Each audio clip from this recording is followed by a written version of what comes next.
you're ready, you can gently open your eyes.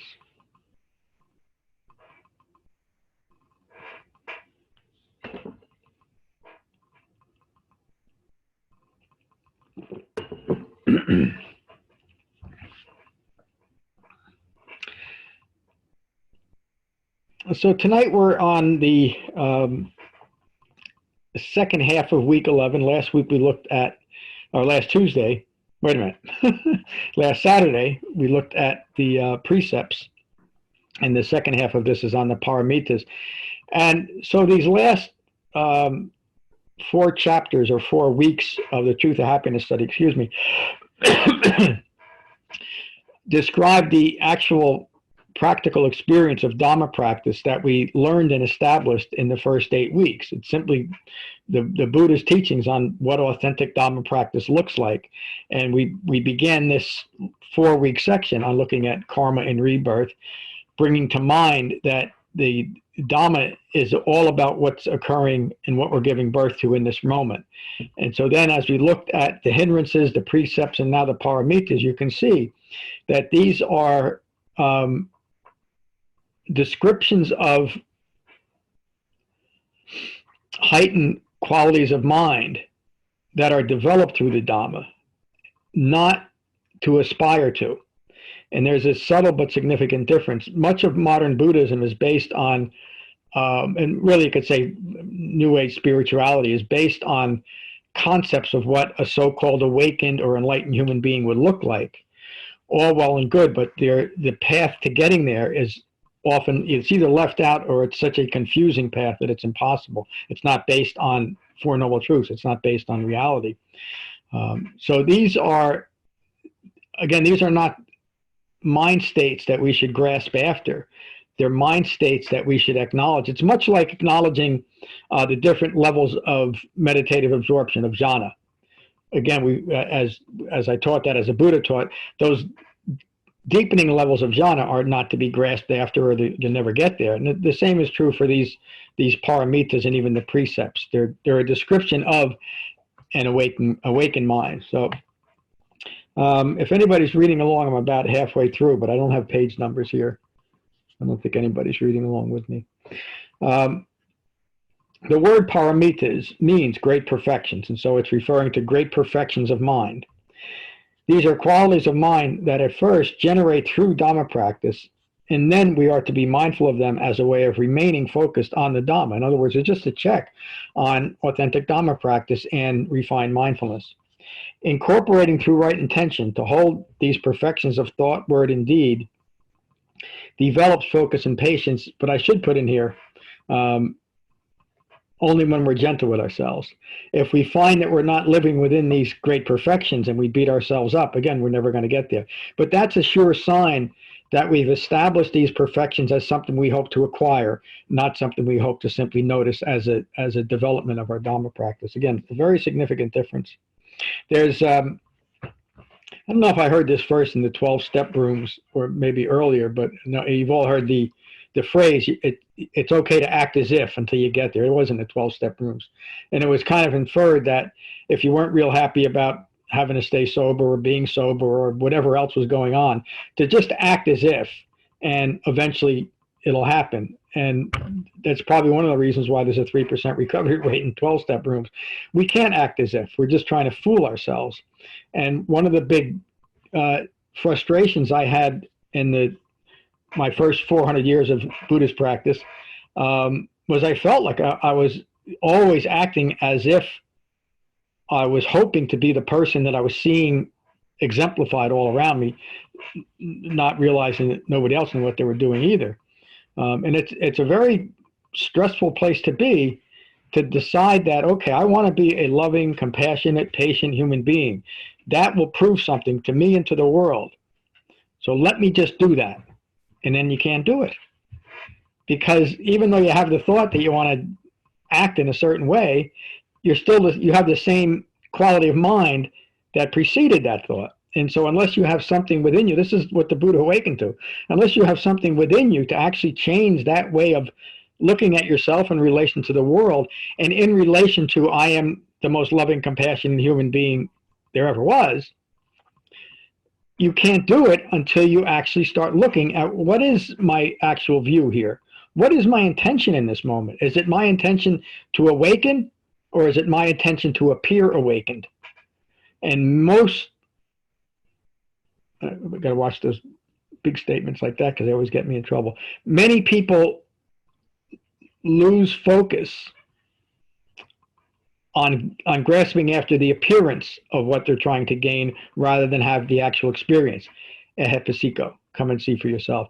I'm going to expand on that in our next study too, that the whole idea of ehepasiko, that it's not just the Buddha offering us a gentle invitation to come and hang out with him.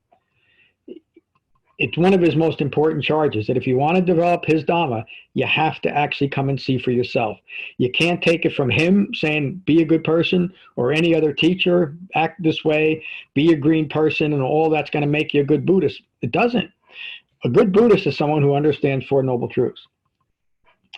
Let me continue. The Paramitas also provide a framework for viewing progress along the way. I kind of said that. As we start noticing these greater perfections of mind that we're able to develop and maintain, even if it's just briefly, and not long enough to be noticed, we know that our Dhamma practice is bearing fruit, and that's important. You hear me talk about this often.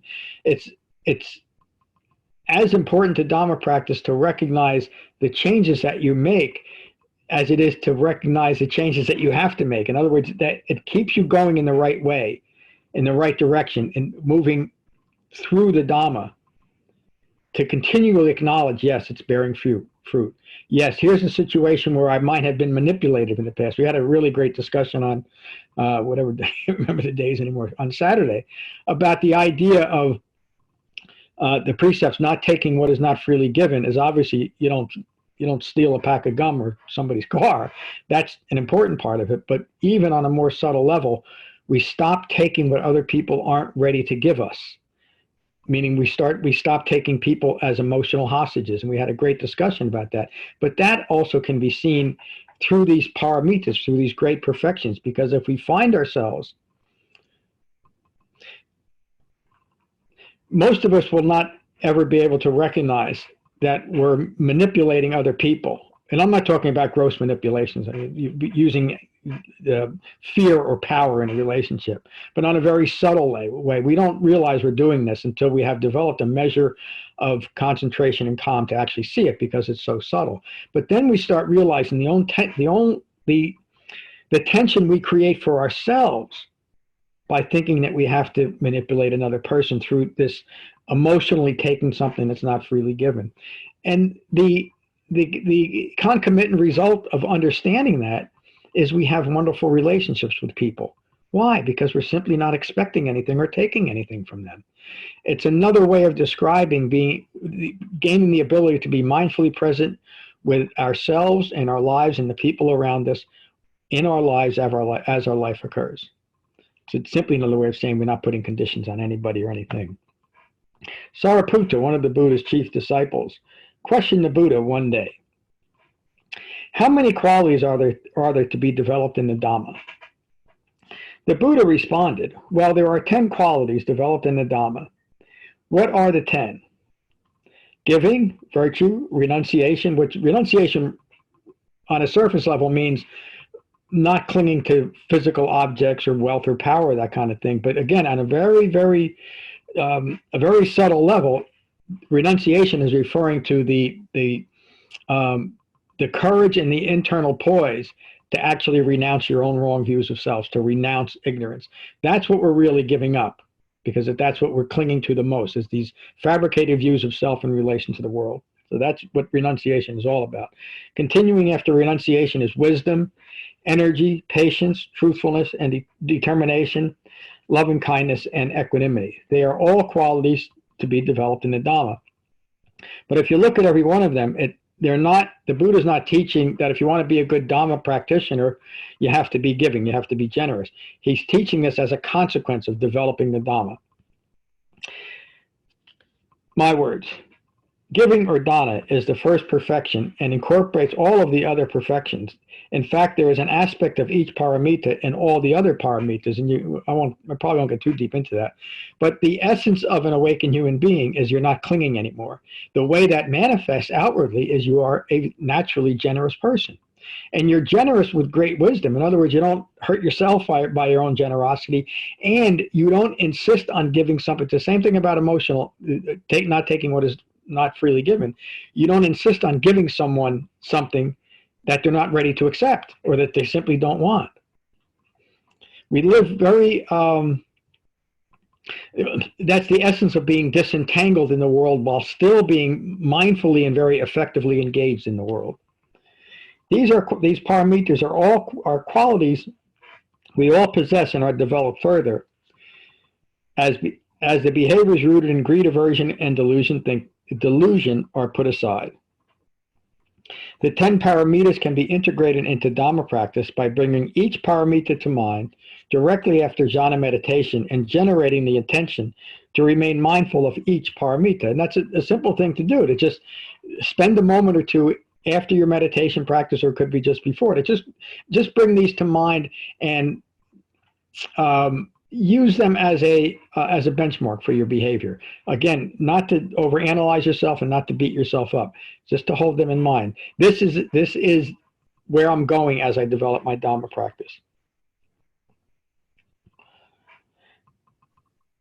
These 10 perfections of behavior are all aspects of the Eightfold Path, and when developed, free the mind from greed, aversion, and further deluded thinking. When fully developed, the mind remains at peace and unmoved unmoved from impermanence of phenomenal life. That's the essence of equanimity. No matter what occurs, my mind is at peace. And you could say that my mind is at peace because I have mastered to the most profound level the first paramita of dana, or generosity, giving freely of myself. And we can only do that, again, ultimately at its highest and most practical level when I've let go of all clinging. And we know ultimately that is clinging to fabricated views. It's not clinging to a few pennies here or whatever it might be, although that's part of it. Lost my spot for a second. Our present moment intentional acts determine the unfolding of our past intentional acts. This is a description of karma. Being mindful of these 10 paramitas will support the development of lasting peace and happiness. So that's the section on the paramitas. I'm going to stop there. The rest of this chapter is the Ratana Sutta, and we did that about 3 or 4 weeks ago. So I am going to stop there. And again, just to reiterate the point that these paramitas are to be noticed as a natural expression, a natural manifestation of our Dhamma practice. That's the talk for tonight. Excuse me for a moment. So let's start with Jane. Jane, how are you? And I'm going to ask you all to unmute your mic. How are you, Jane? Thank you. Good to see you. This is something new. I haven't done this before, bringing those to mind. So that's something I'm going to try. Yeah, and again, in a very gentle way, but I think you'll find it enlightening to realize how strongly you hold these qualities and that they've developed. Thank you for joining tonight.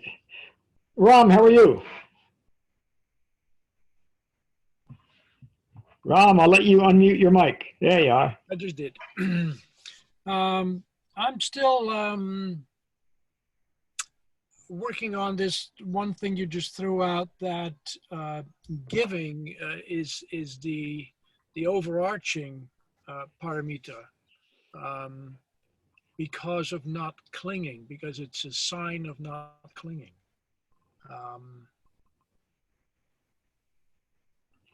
And look at it this way, Ram. I don't mean to interrupt you, but the gross expression of giving or dana is, here's $5, go get a sandwich, and that's wonderful to do that. But when you think about the example of the Buddha and how that relates to dana, he was always present with people, always. Meaning he had the ability to, in the moment, give what another person needed in that moment, meaning understanding. And so that's the highest expression of Dhamma practice, isn't it? And it happens to be the first paramita that's mentioned. Right. And it also comes in at loving kindness. That's definitely an Oh aspect yeah, of giving. yep, yeah. And it's important that that's all an aspect of the same thing, isn't it? Yeah. You know? So, yeah, it's great to notice that. Thank you. Lorna, how are you tonight? I'm good, thank you, but I have nothing to add. Thank you What? very much. Glad you joined us. Tim, how are you? John, everybody, I have nothing to add as well. Wow, left you speechless tonight. Thanks, Tim. Tom, how are you? I'm good, thank you. Yeah. Quite challenging talk as usual. So yeah, a couple of things I just liked, I guess, or I did were good reminders. I think what you were saying about how the good sort of actions, so to speak, are consequences of living the Dharma, as opposed to like that sense that you have to, you must do this or you must do that. But no, you just live the Dharma, and then these things that sort of arise in your life, or the things that the ways in which you act are more consequential of living the Dharma. I found that quite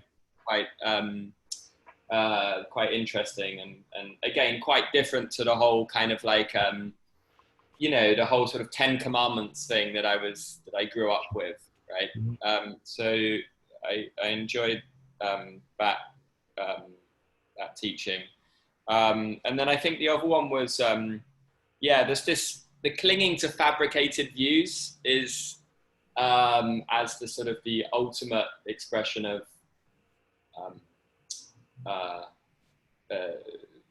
renunciation. Yep. Is quite because I try to sort of think of how do these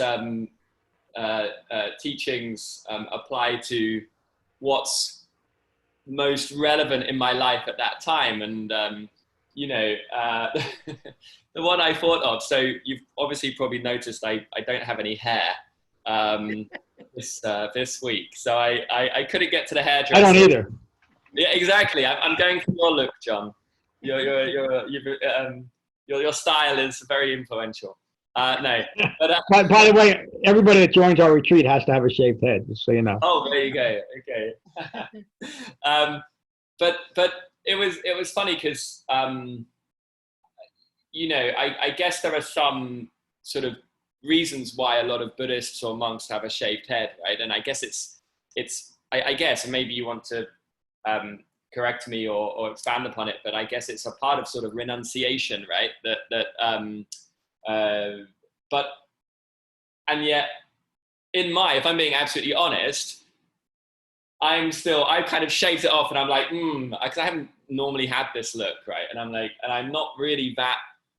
It's not been so far, if I'm being absolutely honest, a great. I don't feel like I've been able to sort of.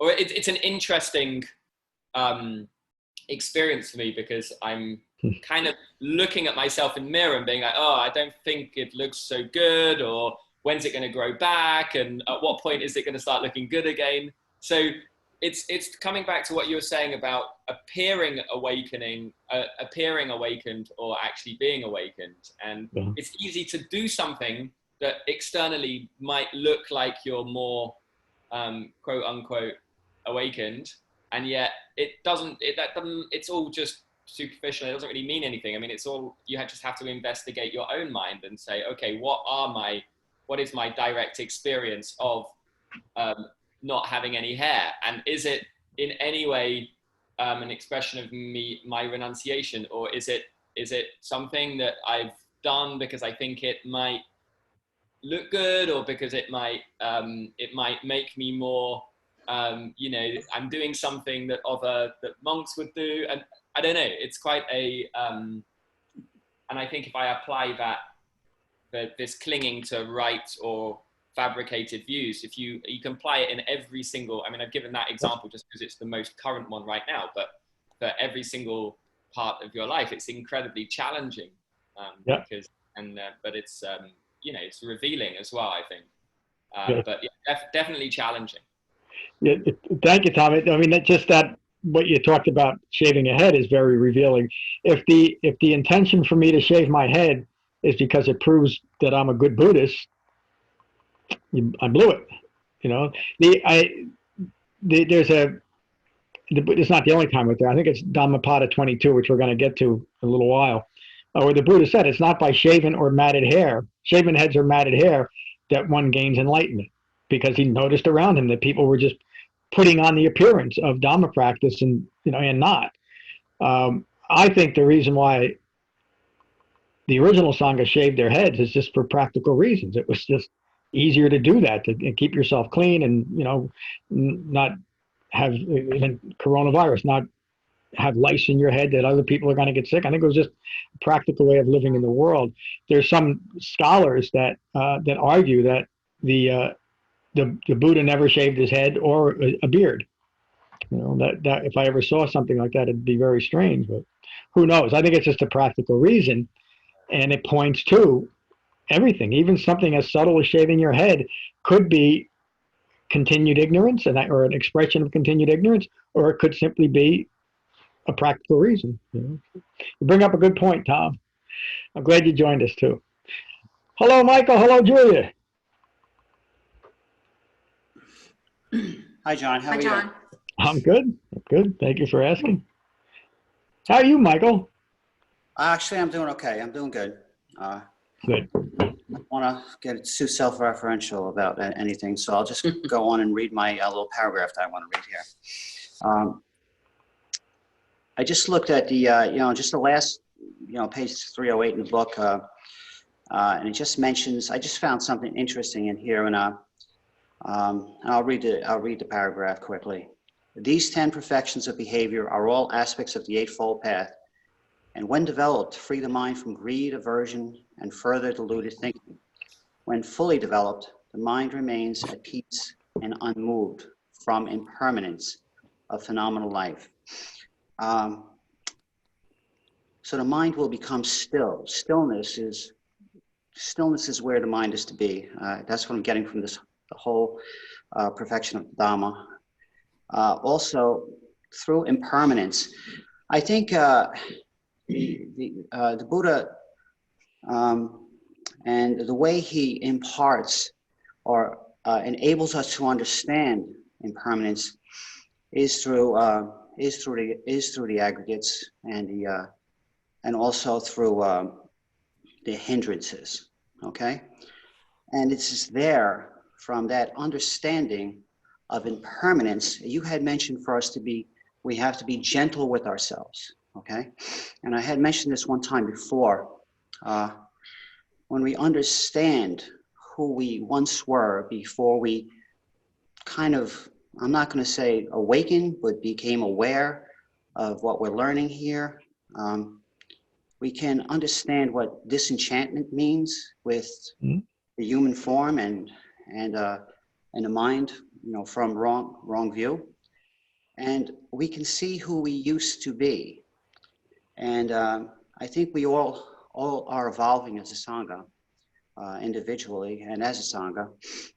And once we've reached this point where we can recognize who we used to be, we can also understand the struggles that an individual that we used to be, trying to maintain an ego self in an impermanent world, how futile that is. So to me, that's where we have compassion and gentleness with ourself originates. And I think the Buddha made that very clear in us being able, for it being that important for us to see who we used to be, envision who we used to be, and banging our head against the wall of impermanence and forever striving to be something that is unsustainable. So that's an important lesson to learn. It worked for me. It jumped off the page, to me. And I just love the way the Buddha, explains things in a manner that causes the mind to generate and to discern the true meaning of what he's trying to say. Yeah, it is. Thank you, Michael. And the teachings are just brilliant that way. Must have been with Matt. I had a session with Matt this afternoon. It was really wonderful. And we're just talking about that. And we talked about it a little bit earlier too, before we started with Ram. The Buddha had a great economy of words. That's what we were talking about with Ram earlier, about all the repetition in the Pali, in the Sutta Pitaka. But it's not likely that the Buddha actually spoke with that much repetition because of this. He simply knew how to live in the world as a human being, and he was the most effective human beings at being a human being, and he taught us all how to do it. And that's really the essence of the Buddha's Dhamma. And so the essence of an awakened human being holds these perfections, just as you described. Thank you, Michael. Hello, Julia. Hello, John. Thank you very much for the teaching and for this beautiful lesson with your in this book. I have nothing to add for tonight, though. So thank you, John. Thank you for joining us. Kevin, how are you? Good, John. Thank you. Nice to see everybody and nice to sit with everybody. I'm going to take noble silence. Thank you. Glad you joined us. Hello, Helen. Hello, Russ. Hello, everybody. I liked what Tom said about sort of like when you think about your motivation for things, even if you're doing something good or kind or something that might seem innocent, like shaving your head, is there another motivation behind it that is maybe you're not initially aware of, which in the end is going to affect how your giving is received or how your act is received. I read something in a book one time about how if you are offering loving gestures to someone, but that's not what a loving gesture to them means, then it's not a complete giving, because you're not really in tune with what the receiver needs. Right. So it's sort of like, thinking about, is there a motivation behind your giving? And if so, how does that take away from the value or the purity of the gift? Yeah. And so when you get to the point where you have no personal motivation, then it's freely given. Yeah. And again, that's guided by the Eightfold Path, isn't it? Right intention. Yes, absolutely. Yeah. In this moment, I'm holding the intention to not be craving after or clinging to anything. And so you're able to be truly generous. Mm-hmm. Thank you, Helen. Just to clear things up with why I shave my head. Because many people would think that I shave it because I'm a Buddhist. And I shaved my head long before that. And I did it for the most practical reason. I'm incredibly cheap. And I got tired of paying $21 for a crew cut. So I figured, let me do it myself. And I just shaved it all. Really, that's the truth. And I haven't looked back. It's as easy to do this than to go get a crew cut. So. John, can I share a funny story? Please. Your stories are always great. So recently, I got to see the ultrasound for my son, Nathan, and his wife, Carrie's baby at 20 weeks. And It was a perfect profile. And Carrie's father said the funniest thing. He said, looks like he's already using Nathan's barber. It was a perfectly bald head. Because my son shaves his head too. The unborn is mimicking him already. So. Yes. I think we should really think about, maybe it's something to do during this shutdown. We should all shave our heads before the next meeting. What do you think? Maybe we should not. Russ, what do you think? I'm going for a ponytail. I had one of those too. Yeah, I had one of those too. It's coming back. Yep. I thought the reading tonight was interesting in light of where we are right now with the coronavirus, because, you know, part of us wants to care about others, not just loved ones, but in general society, the public. You hear all these stories, but part of us is looking out for ourselves.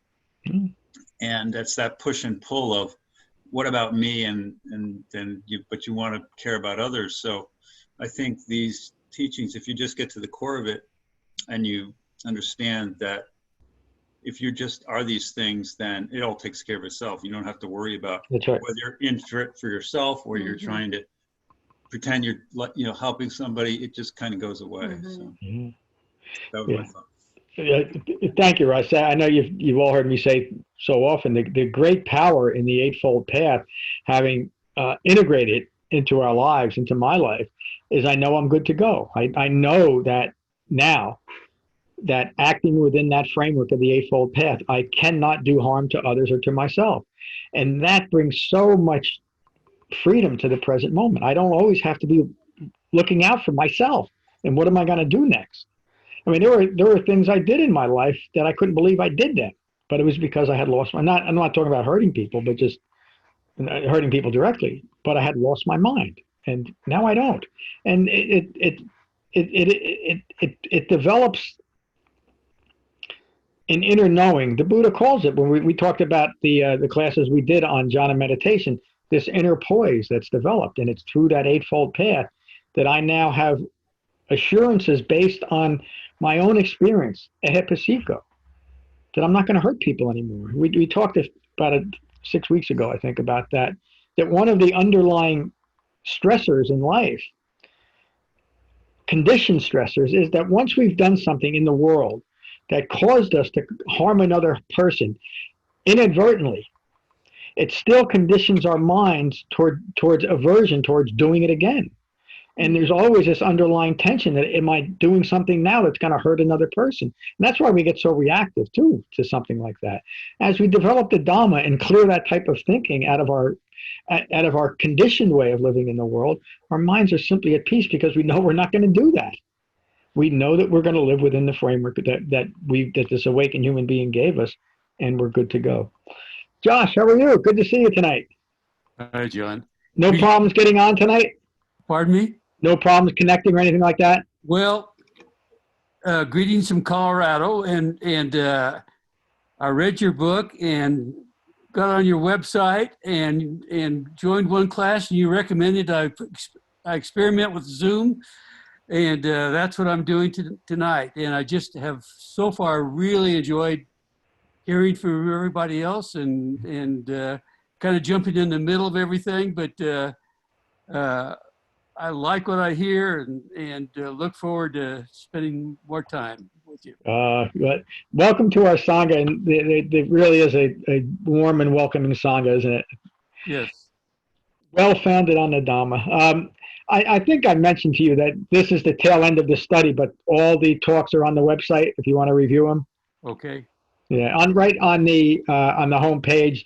Just look for the link that said 2020 Truth of Happiness Dhamma Study, and all the talks are there, so you can catch up as we go along. But welcome, Josh. Good to see you. Trevor, how are you? Hi, John. Good to see you. Good to see everyone.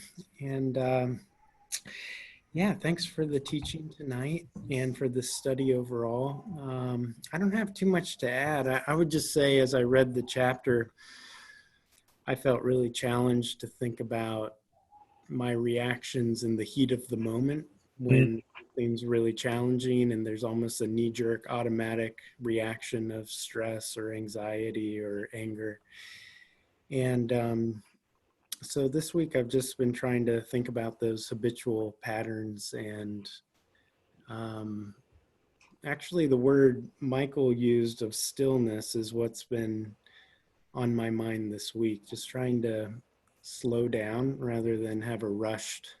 Sometimes I have this view of myself as just having a lot lot to juggle and kind of rushing around, and just trying to make a decision and intention to slow down, even physically, and give myself a moment when I'm having a knee-jerk nervous system kind of reaction to just let it flow through me and catch my mind and see if I can get into right view and hopefully some of these paramitas. But yeah, it's a real challenge and something I'm yeah, excited to keep working on and learning from others in our Sangha, how they're working with that.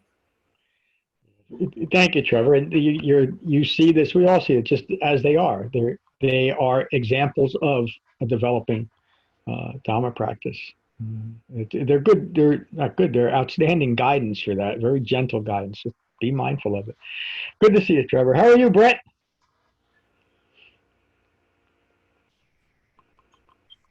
Good. Thank you for the teaching, and I like what a lot of people have to say, and you know, giving freely, and I guess not clinging, craving to a result of that was something that I heard, and that it's definitely a much better feeling when you can give freely and you're not looking for something in return, and so.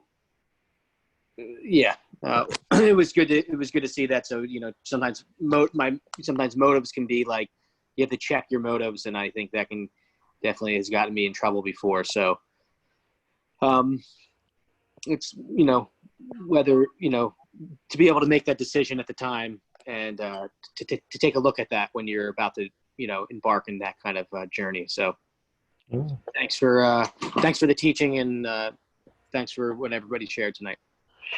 Thank you, Brett. Thanks for joining us and being a part of our Sangha. So there's one more, where are we here? Next Tuesday will be our last, no, there's one more week after this of our Truth of Happiness study. We'll conclude with the 2 weeks on the Akankha Sutta. And then I think that takes us right up to our online retreat that I hope all of you are going to join us. Please reserve your space. So just got to keep it probably to 20 or 24 folks, just so I know. And then we're going to begin I think it's a 26-week, it's hard to remember. The supplemental suttas that were in the emails for each week of our Truth to Happiness Dhamma study, almost every one of them had a supplemental sutta that I know some of you looked at. I don't know if all of you did. And I realized about halfway through our study that the supplemental suttas were themselves an outstanding study, most of them on suttas that people never even heard of. So I decided to build a study out of that. And as I started putting it together, I think it's going to prove to be a remarkable study for all of us. Most of it is on the website, but again, we're going to start that on May the 5th, much like this Dhamma study, and that'll be a book too. And I'm getting some help from our teachers in proofreading, so I'm hoping to have 3 books that I've been working on for many years out this year. So that'll be exciting for me, and I hope all of you. I think that's it. There was another announcement I had, but I can't think of what it is. If it's important, I'll put it in an email. Does anybody have any questions or comments on tonight's class? You know, and I got to say, I appreciate all of you just staying on topic and being concise in your questions or comments. These online meetings are flowing just as smoothly as they do in Frenchtown. So to all of you, I appreciate that, and I think we all do.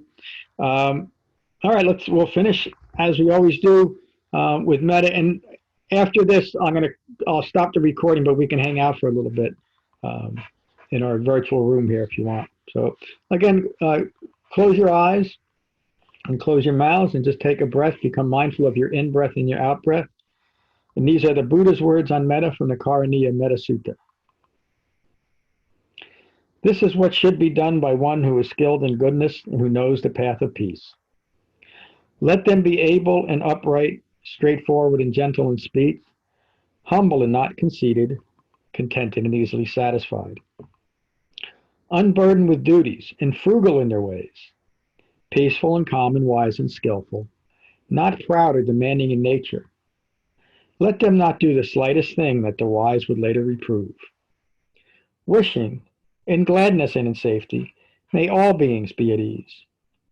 Whatever living beings there may be, whether they are weak or strong, omitting none, the great or the mighty, medium, short, or small, the seen and the unseen, those living near and far away, those born and to be born, may all beings be at ease.